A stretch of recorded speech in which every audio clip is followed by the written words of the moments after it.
Togo Info, le Togo à votre portée.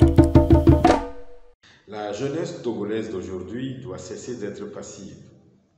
La jeunesse souffre, regardez la situation, les conditions dans lesquelles vivent les jeunes Togolais.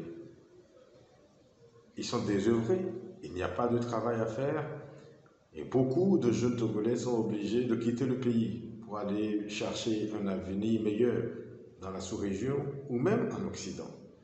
Et beaucoup sont condamnés aux émigrants et beaucoup travaillent dans la zone franche sans assurance avec des salaires misérables.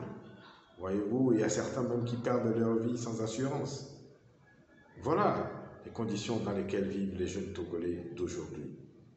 Mais on constate que cette jeunesse n'est pas déterminée, comme la jeunesse qui existait dans les années 1990, qui s'est battue pour qu'aujourd'hui nous ayons ces espaces de liberté, pour qu'aujourd'hui nous pouvions nous exprimer, même si il y a toujours des détenus politiques, même s'il y a toujours des gens qui sont emprisonnés à cause de leur opinion, il y a quand même une certaine liberté.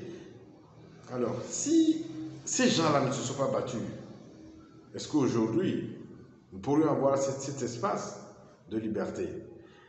Alors, et comme le combat n'est pas terminé, nous ne sommes pas encore en démocratie. Nous n'avons jamais connu l'alternance au Togo. Les conditions de vie des jeunes et même des anciens sont toujours exécrables. Nous devons continuer le combat.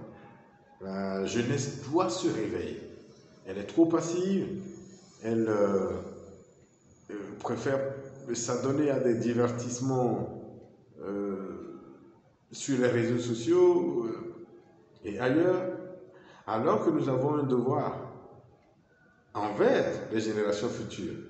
Nous avons un compte à rendre. Qu'est-ce que nous avons pu faire pour concrétiser l'héritage qui nous a été légué, qui est la lutte que des gens ont commencé de façon brave. La jeunesse doit se réveiller, se battre pour obtenir sa vraie liberté et vivre dignement comme les jeunes des autres pays qui nous entourent.